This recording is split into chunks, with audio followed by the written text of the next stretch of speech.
नमस्कार मित्रांनो, big boss मराठीच्या घरातला हा सेकंड लास्ट आठवडा आहे आणि ही बहुतेक शेवटची नॉमिनेशन प्रक्रिया होती आणि या शेवटच्या नॉमिनेशन प्रक्रिया अंतर्गत बिग बॉसच्या घरातील सगळेच 8च्या 8 सदस्य हे नॉमिनेशनमध्ये आहेत.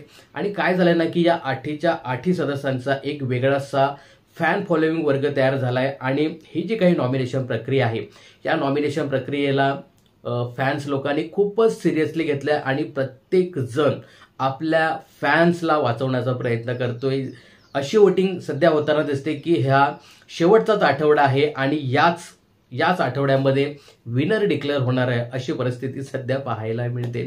तर मित्रांनो, आले आहेत आजच्या दिवसाचे लेटेस्ट वोटिंग ट्रेंड. कोण आहे टॉपला, कोण आहे बॉटमला, कोण जाऊ शकतो या आठवड्यात बिग बॉस मराठीच्या घराबाहेर. तर मित्रांनो, 8 सदस्य हे नॉमिनेशन मध्ये आहेत. प्रत्येकाला तगडी वोटिंग होताना दिसते. तर बघूया बॉटमला कोण आहे. मित्रांनो, बॉटमला म्हणजेच 8व्या क्रमांकावर अजून आहेत, त्या म्हणजे वर्षाताई उसगावकर. मित्रांनो, एकंदरीत वर्षाताईंचा पूर्ण बिग बॉसचा गेम, पूर्ण बिग बॉसची जर्नी पाहिली तर वर्षाताईंचा गेम जास्त असा दिसला नाही आणि आता जे काही रिसेंटली जे आठवडे आहेत ना तर त्यांच्यामध्ये त्यांचा गेमच दिसलेला नाहीये. वर्षाताईंना जे काही वोटिंग होते तर त्यांचा जो काही जुना फॅन फॉलोइंग वर्ग आहे, जे त्या ऍक्टर म्हणून जेव्हा काम करतायत तर तो फॅन फॉलोइंग वर्ग वर्षाताईंना वोटिंग करताना दिसतोय. मात्र बिग बॉसच्या त्यांच्या या कामगिरीवर कोणीही त्यांना जास्त वोटिंग करताना दिसत नाही. वर्षाताई सध्या बॉटमला म्हणजेच 8व्या क्रमांकावर आहे. तर या वोटिंग ट्रेंडमध्ये 7व्या क्रमांकावर आहेत, त्या म्हणजे जान्हवीबाई किल्लेकर. मित्रांनो, काल जान्हवी किल्लेकरचा जो काही गेम होता ना तो शानदार, जबरदस्त आणि जिंदाबाद. म्हणजे सूरजला कडवी टक्कर दिली. सूरजने त्या टास्कमध्ये जास्त ताकद दाखवली नाही, कारण समोर मुलगी आहे त्यामुळे जास्त ताकद दाखवू शकत नाही. पण सूरजने त्याच्या परीने खूप छान गेम खेळण्याचा प्रयत्न केला. मात्र जान्हवी जबरदस्त खेळली. म्हणजे शक्तीचा, युक्तीचा दोन्ही वापर केला. साहजिकच या टास्कमध्ये सूरज हा जिंकणारच होता, पण जान्हवी किल्लेकरने तगडी टक्कर दिली. सोशल मीडिया मी जेव्हा काल पाहत होतो तर जान्हवीची सगळीकडे तारीफ करताना लोक दिसत होती.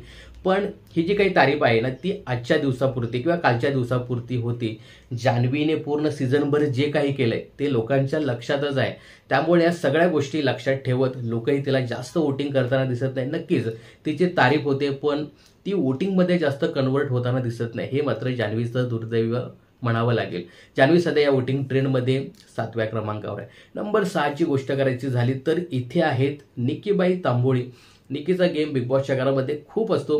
काल निकीसाठी थोडंसं खरंच वाईट वाटलं की निकीकडे ती क्षमता होती. निकी ज्या पद्धतीने स्पीडली ते सगळं खेळत होती, ते झेंडे घेत होती किंवा पुढे जात होती, तर तिथं दुसरं कोणीतरी असतं निकीला सांगणार ताईने ऐवजी, तर निकीने बऱ्यापैकी पैसे कमावले असते. परंतु बॅड लक निकीचं ते.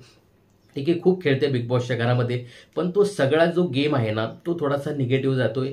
त्यामुळेच निकीला जास्त अशी वोटिंग होताना दिसत नाही.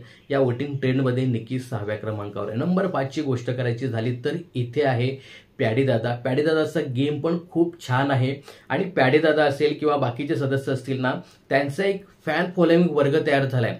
प्याडीदादा किंवा इतर बाकीचे सदस्य नॉमिनेशनमध्ये आले की त्यांचे फॅन्स लगेच त्यांना सपोर्ट करायला तयार होतात. असाच फॅन फॉलोइंग वर्ग एक प्याडीदादाचा तयार झालाय आणि बऱ्यापैकी त्यालाही वोटिंग होताना दिसते. प्याडीदादा सध्या 5व्या क्रमांकावर आहे.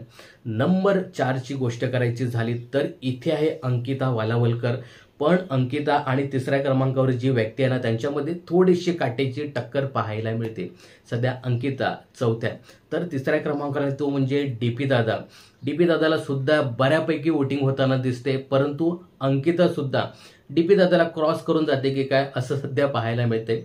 डीपी दादाचा गेम चांगलाच आहे, पण कुठेतरी अंकिताचे फॅन्स थोडेसे ऍक्टिव्ह झालेत आणि अंकिताला पुढे घेऊन जाण्याचा ते नक्कीच प्रयत्न करतायत. सध्या अंकिता 4थ्या, तर डीपी दादा हा 3ऱ्या क्रमांकावर आहे. नंबर 2 आणि नंबर 1 तगडी टफ फाईट पाहायला मिळते. मित्रांनो, नंबर 2 वरती आहे तो म्हणजे अभिजित दादा सावंत. अभिजितचा गेम एक वेगळा गेम तो खेळतो आणि बऱ्याचशा लोकांना अभिजित दादा सावंतचा गेम आवडतो आणि अगदी पहिल्यापासून अभिजित दादा नॉमिनेशनमध्ये आहे. जशी अभिजित दादाला पहिल्यापासून लोकांनी जो काही सपोर्ट दिला तसाच सपोर्ट सध्या या नॉमिनेशन प्रक्रियेमध्ये पाहायला मिळतोय आणि त्याला 2ऱ्या क्रमांकाची वोटिंग सध्या होताना दिसते. पहिल्या क्रमांकावर राज्य करतोय तो म्हणजे सूरज चव्हाण. बघा, सूरज चव्हाणचा एक वेगळा फॅन फॉलोइंग बेस तयार झालाय. सूरज जसा नॉमिनेशनमध्ये येतो लगेचच हे फॅन्स आहेत ना सूरजला तगडी वोटिंग करायला सुरुवात करतात आणि जवळजवळ एकट्याला 30 ते 40% वोटिंग यामध्ये सूरज घेताना दिसतोय. सूरज या नॉमिनेशन प्रक्रियेअंतर्गत पहिल्या क्रमांकावर आहे, दुसऱ्या क्रमांकावर आहे, तो म्हणजे अभिजितदादा सावंत. बघा ट्रॉफीसाठी या दोघांमध्ये आहे ना तगडी टक्कर पाहायला मिळेल हे मात्र निश्चित. तर या दोघांविषयी तुम्हाला काय सांगायचं हे कमेंट्स करून नक्की सांगा. यानंतर सध्या तिसऱ्या क्रमांकावर तो म्हणजे डीपी दादा, चौथ्या क्रमांकावर ती म्हणजे अंकिता वालावलकर.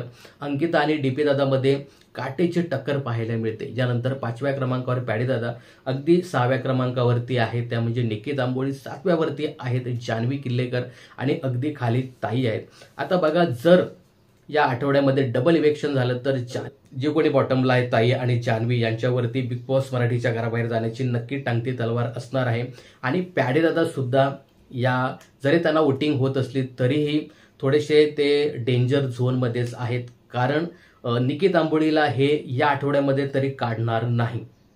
निकीला बहुतेक ट्रॉफी देणार नाही पण या आठवड्यामध्ये तिला काढणार नाही, टॉप 5 पर्यंत नक्की घेऊन जातील. तर मित्रांनो अशा प्रकारे आहेत सध्याचे लेटेस्ट वोटिंग ट्रेंड. या ट्रेंडबद्दल तुम्हाला काय सांगायचं आहे, तुमचा कोणाला सपोर्ट आहे आणि काय वाटतं डबल इलेक्शन झालं तर कोण जावं बिग बॉसच्या घराबाहेर? आणि मनापासून सांगा या सीझनचा, या ब्लॉकबस्टर सीझनचा परंतु लवकर गुंडाळल्या जाणाऱ्या या सीझनचा विनर कोण असावा हे कमेंट्स करून नक्की सांगा.